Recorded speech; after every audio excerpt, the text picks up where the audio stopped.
welcome to episode 73. 73. Getting on up there. We've been getting up there a long time here. That's right. Can you believe we're so close to 100?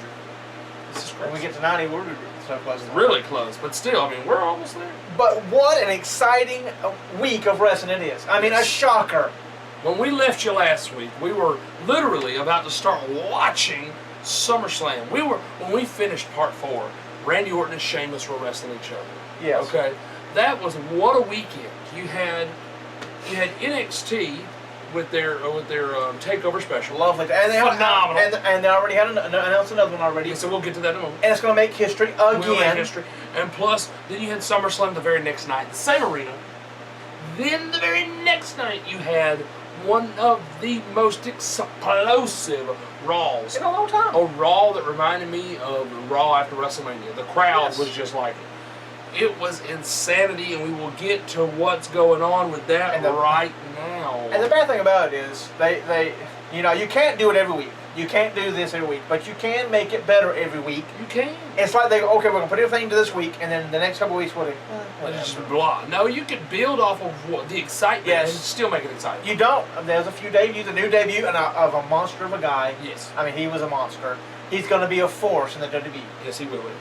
His head and face is a little weird looking, but he's the black sheep. That's true. But we will get to that in just a second. First off, the biggest news to come out of the last segment of Monday Night Raw. In the last segment, they were supposed to be having a a statue, same concept, just a larger trophy. It was there. They showed it. They had to cover it back up so Seth couldn't see it. Oh, I don't want to see it. And so they brought it to the ring. I love you guys. He loves the authority. He loves them. They brought the statue to the ring. They were going to unveil it. And then when it became unveiled, ladies and gentlemen, there was no statue. It was gone. We thought, we had pondered about this. We talked about this. You had thought it might have been Kane coming back. Yeah, because Kane and Dolph are done with the movie. Right. Yes, folks, they went off to do movies. Or it could have just been that there was nothing under the curtain and the statue had been stolen. Like I told Pierre, the statue could have been stolen because John Cena got kicked out of the building. As soon as they lifted the curtain, no statue, John Cena pops on the Tron, and he could drag the statue down the road, or he could crush the statue. Come on, we have seen this in the Attitude Era. Yes. You have a car crushed, you have a bus explode. If you have something that the bad guys love, into the river. Yes, if the bad guys have something they love, the good guy has to destroy it. So that's kind of what the lines we were thinking of. And then, ladies and gentlemen, the biggest shocker of them all, a guy who was there for SummerSlam weekend but had left to make an appearance Sunday at another Comic-Con. Yes. And they said, get back on your plane, son. Let's go. We're going to send the WWE plane to get you. Yes, we're going to send that corporate jet.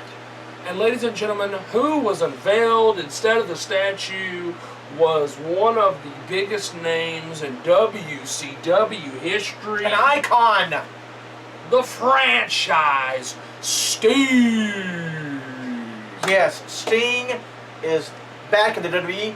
And not only that, he's going to get a title shot against Seth for the World Heavyweight official Championship. Right after Raw went off they the did. Air, live on the network. Triple H said, Seth, finish what I started at WrestleMania and end Sting. It sounds like ending Hulkamania because they can't do that anymore, right? No. So, ladies and gentlemen, we have Sting versus Seth Rollins already set for Night of Champions for the WWE World Heavyweight Championship.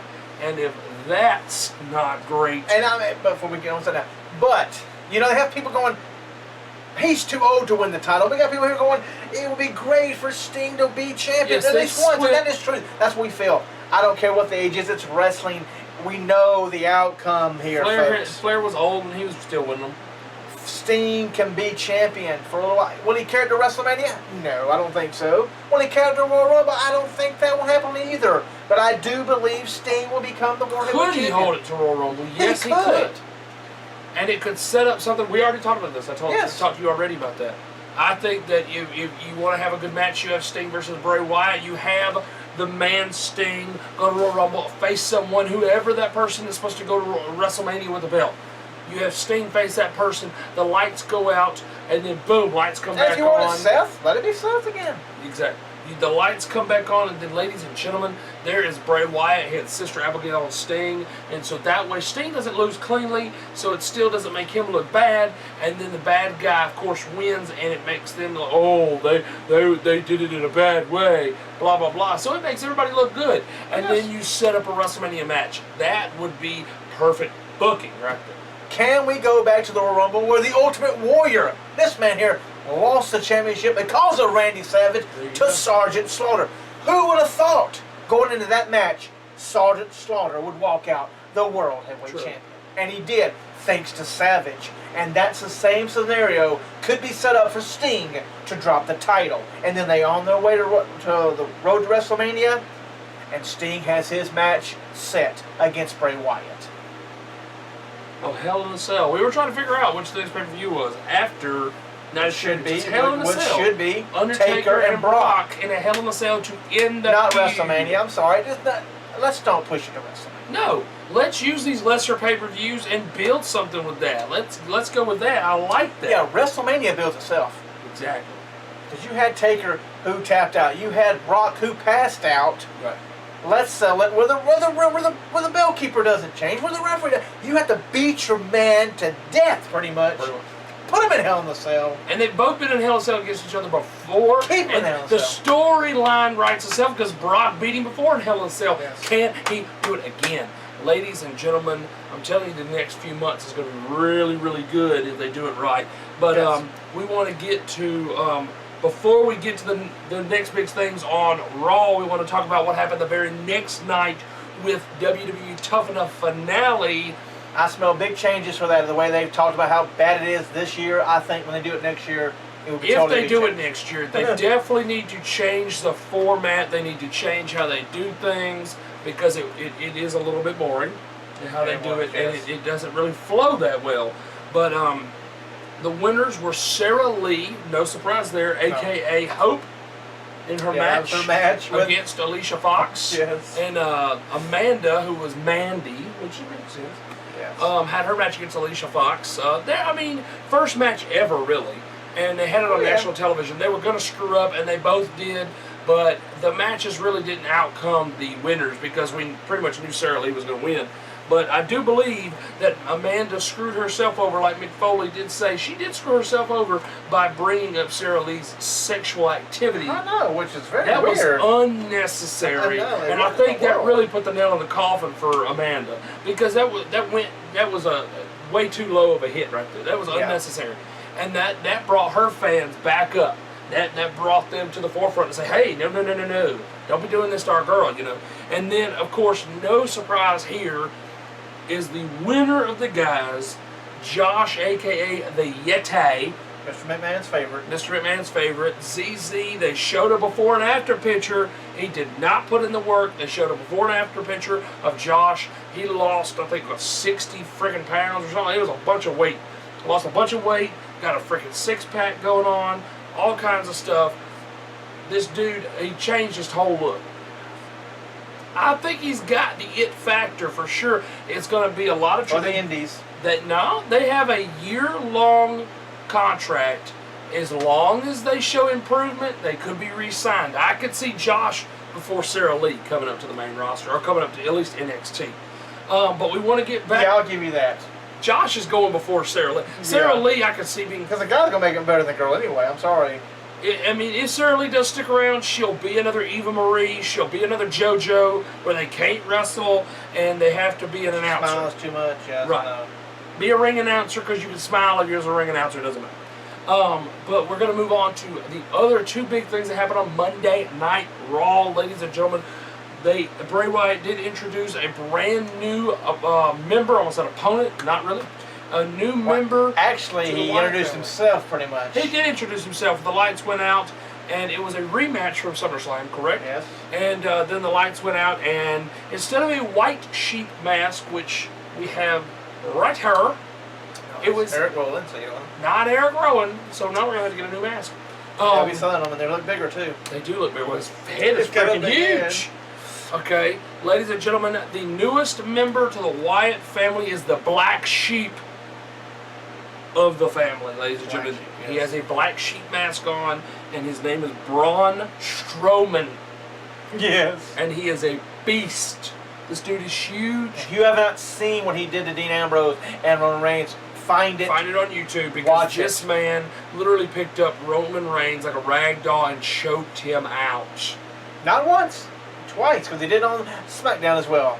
Nice. I didn't know about that. I don't ever They get to did watch both. They did both times. Very nice. So Braun Strowman will be a man that will be a force to be reckoned with. Now that was a shot for the Wyatts, because they needed something. They did but something. What blew the roof off the arena? This gave a lethal injection, if you will, to the tag team division. This is something they needed so much. They did. New fresh. You had blood New Day for in the them. ring celebrating their win. Against who was it?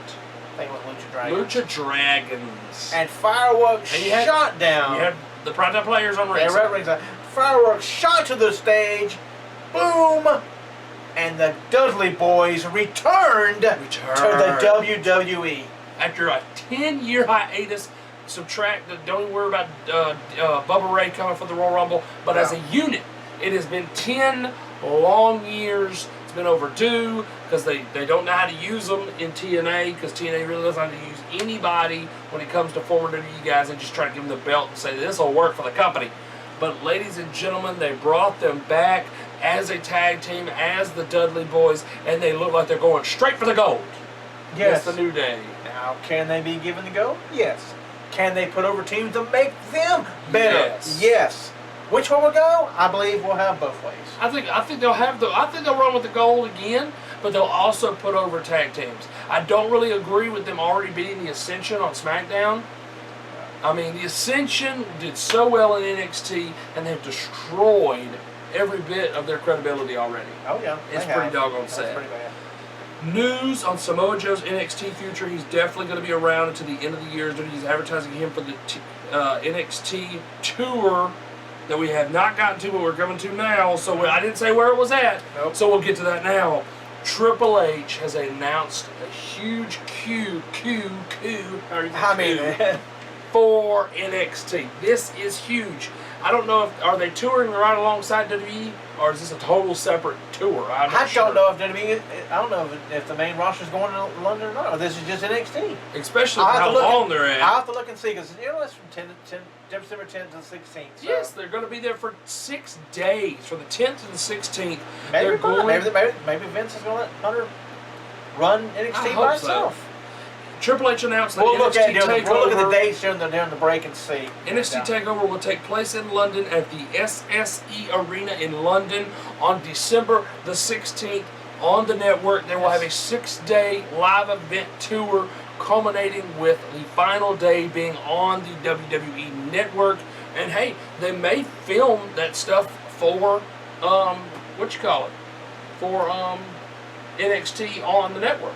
Like weekly shows. What? Oh, the regular, from the 10th to the 15th. Yeah, they may. Because they did that at Brooklyn. Yeah. They filmed one episode before the show started, and my gosh, they did the right thing. I don't know if you've seen that episode yet. The episode was very, very good. Not yet. Enzo Amore, big cast for the big 8-man tag team match. Them two, for the whole show, for the whole NXT show, their music came on first. That's your way to start a show in Brooklyn with them two coming out. The crowd went insane. They had signs, just like for Cesaro, that said Enzo Amore section. So, I mean, they're over huge. In Brooklyn. They're over in Brooklyn. But you just got to test it out in other places. You got to test it out in other places, yeah. You can't just be over to one little spot. We know Brooklyn's got it. We know Florida's got them. Yeah. We just got to, UK, let's see how UK reacts to them, and then go from there. Because if they keep reacting to them like this, as long as WWE does not push them like the Ascension, Enzo Amore and Big Cass will be a huge coup for the main roster tag team division. Yeah, definitely. It will be huge. There's a top star looking to get a little, backup time. Yes. Not so much road work. A little lighter schedule. And I like this. I mean, and I'm fine with it. Yes, it will change things up. It will make it to where it's, just like what Big Show said.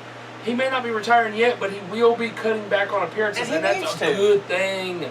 Well, the one we're talking about is not a Big Show. No. It's Randy Orton, which I'm fine with. I'm okay with that. I like Randy. He's been asking for weekends off here lately, too, and I'm okay with that. I like Randy. I mean, yeah, don't show up every week. Fine. When you do show up, it's a bigger thing. I'm okay with that happening with Randy Orton and John Cena. They've been there for over 10 years. Let them start, dwindling down a little bit like Shawn Michaels was doing when he came back from his back injury. He had a lighter schedule. But I did want to add in that if any viewers that we have are in Texas and you did not hear about this, NXT will be in Texas for a live event tour in October. So be on the lookout for that, and the on-sale dates are probably already going on. But look up that on NXTtickets.com because that is a big thing too right there. They are definitely expanding. Most definitely. And a little strange. Strange. I mean, they're writing it as he is leaving the company, but he's only going to film a movie. Right. I mean, I wish well, when Stardust turned on King Barrett, he only did his move.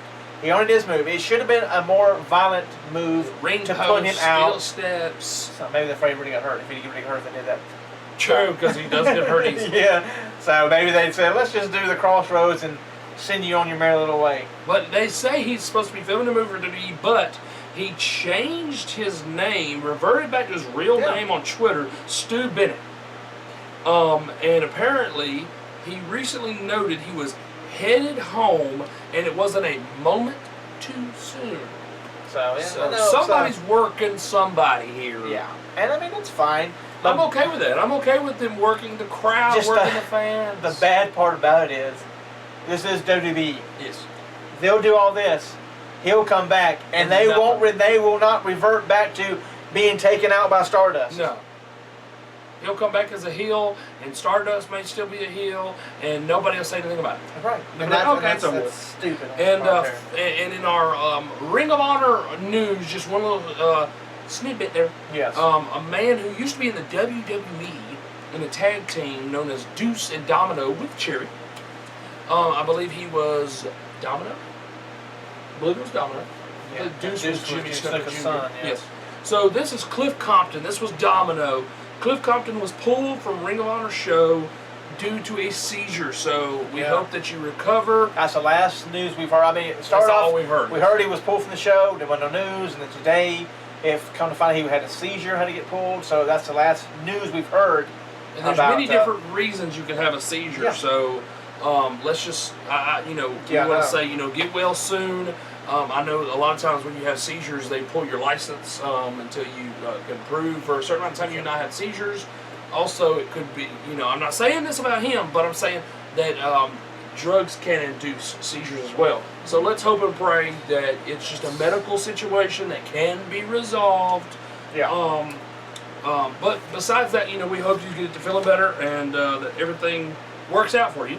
And finally, for WrestleCade. It's been we slacked it off because, they give a name and it a couple of weeks and then so and plus last week was all about SummerSlam stuff, so we kind of backed up a WrestleCade, a Ring of Honor, and such as that.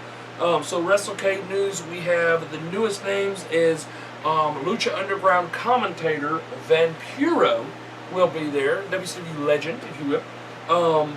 Also a legend of the sport, a Hall of Famer, Mr. Kevin Nash will be there as well. He'll be back because he was there last year. He was there last year with Hall and X-Pac, so he will be back this year. And I don't think they've announced the other two, so he may be just by himself this year. But they'll probably be added too. And they may be. They may just wait for a little bit. Yeah. Also, Jinder Mahal, who is no longer going by that, is like Raj Singh, some another weird Indian name. You don't know it? I don't know it. I know. How to say it. Let's just go like you said. So Jinder Mahal will be there. Also, somebody call my mama, not Brodus Clay, the original Somebody Call My Mama, Ernest the Cat Miller will be there live at WrestleCade. Also, a couple of TNA names will be there. The Wolves, Davey Richards, and what is his other name? Eddie Edwards. Eddie Edwards. That's the easy one. This is E.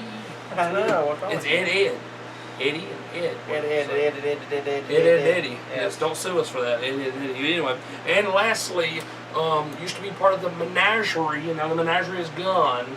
She is a former Dallas Cowboys cheerleader and a current TNA knockout until they get canceled. She is Rebel. Ladies and gentlemen, those are the latest. Should have probably started from the bottom and went my way up. Yeah, that's all right. But hey, it's getting closer. I mean, it is getting closer. September's coming up shortly, and before we know it, it'll be here. Yes. So. Yes, the end of November, right after Thanksgiving. So have your turkey, then go to wrestling. Exactly. Okay. So we will soon give you, complete lists. Yeah. As it gets a little bit closer, we'll give you longer lists. Closer. And we'll get. We will go back and refresh people's memory of groups of names. So, anyway, that is the latest names, and you are looking at tour dates. Yeah, to see if there is touring also. Like I said, we'll mention this in part 2. SummerSlam part coming up. SummerSlam. We will talk about SummerSlam 2006, 2007 as we continue to double up, and we may have to triple up. I don't know. Yeah, we're doing okay. We're getting closer to what are we in? 2015? Something like that. Yeah. Anyway, which we're not going to go over 15. So. We're not going to go over 15 because it kind of just happened. It just happened. You can't remember that. You can't remember that, then. We gave our predictions and everything, so that's all we're going to talk about 15. So we'll go all the way to 2014, and then we will start Survivor Series. So send us, go ahead and take us home. And, the beginning of Survivor Series was good, then it just dwindled down because they got rid of the daggone Survivor Series teams. So they took out the Survivor Series concept here. Exactly. We kept the name. It's kind of weird. So, ladies and gentlemen, that is it for part 1. I am Justin Cotta. And I'm, as always, Mike Hogan. And we will see you in just a few clicks. Yes. For part 2, SummerSlam pay-per-view review. We'll see you in a couple clicks.